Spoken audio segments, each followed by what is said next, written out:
It's the Old Farts channel, and it's still well on his own this week. Gary's just coming out of hospital, and hopefully he'll be back soon.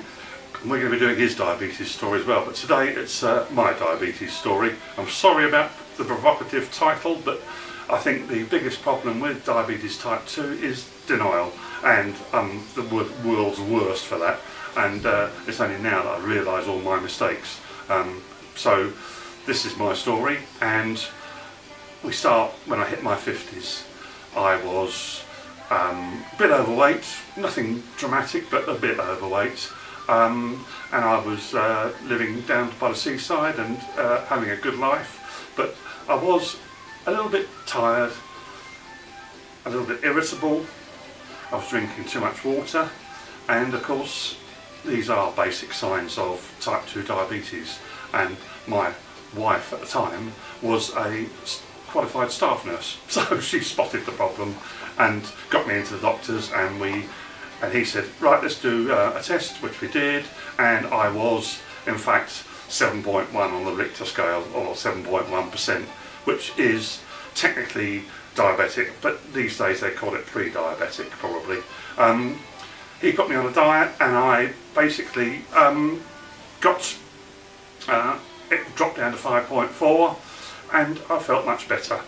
And it turns out that I am particularly susceptible to hyperglycemia, i.e. high blood sugar. My body hates it, much prefers it when it's down the lower end.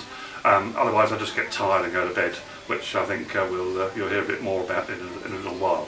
But the other aspect of it is, of course, that how would I have diagnosed and even gone to the doc if I hadn't got a staff nurse wife who spotted the problem?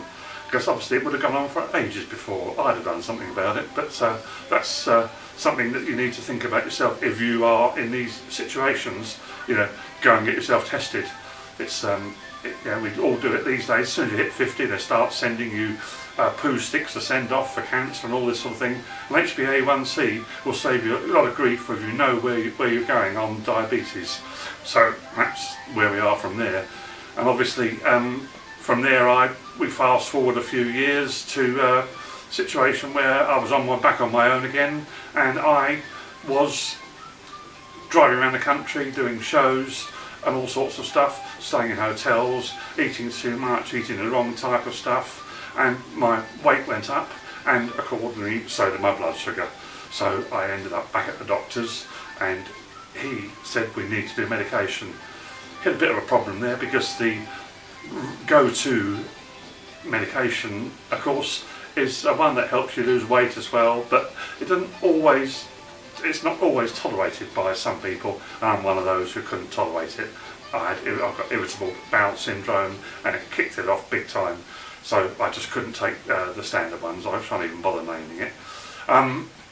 But so we had to then try different approaches, and I ended up on a mixture, a real mashup of diabetic medicine, which was not a particularly good mix. Two of them were weight gaining.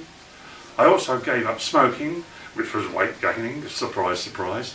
And I ended up with my current doctor, who said, look, you know, we're going backwards here. Every month your blood sugar's going up. You know, every test we do, it's getting worse. We need to get you to a clinic where we can try and get control of the blood sugar.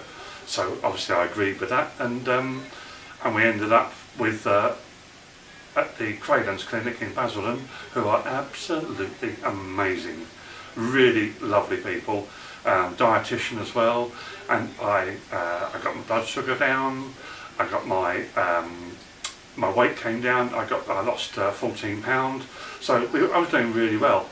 Unfortunately, I then decided to have my first holiday in about 8 years, and a very small cyst on my back got infected on holiday.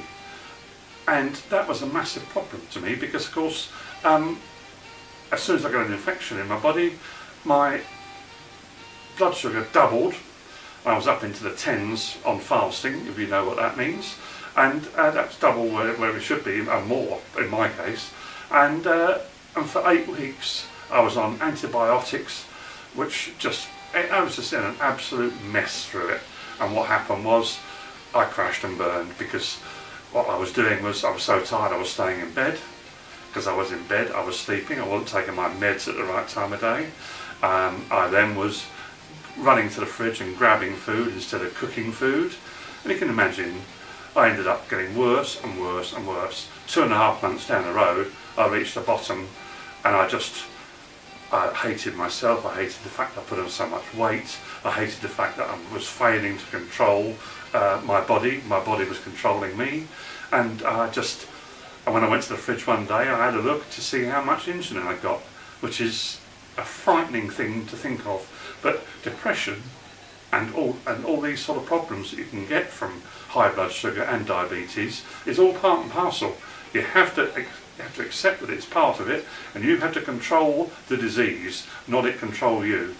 And I was out of control and crashed and burned, basically. So I didn't know what to do with myself, but believe it or not, 2 days later, I got a phone call from my son to say that my granddaughter had arrived 4 weeks early. And of course, I got up, showered and shaved, and went down to the coast to see them. And that was a bit of the small cyst started a problem, and this baby coming early was the start of getting over it. Because when I came back, I went to the doctor, and I took some extra insulin. I started cooking my own food again. I basically started taking my meds at the right time of day, and slowly, every day my blood sugar came down a little bit, to the degree where 2.5 months later, this is how long it took to get myself back on track. With a total of 5 months, we finally dug out the cyst, and with plastic surgery it hardly shows, and I've got a 53 on the Richter scale, which is the millimoles per millimole, isn't it? Yes. Anyway, there's so many different readings now. I get very confused by it all. But anyway, I was bang on target, and in fact, we're now just looking at controlling my weight is the next target. So, from dropping down to nothing to nowhere, and ending up getting back on a high and feeling alive again, I feel that I've got control of my life. But now it's a question to take it to the next stage, and I think I'm going to have to do a part 2 on this one, because it's going to just be too long. So I'm going to say we'll cut you loose today. I hope what I've been saying there is of some use to somebody, and I will be back with part 2 in the next few days. Thanks very much indeed.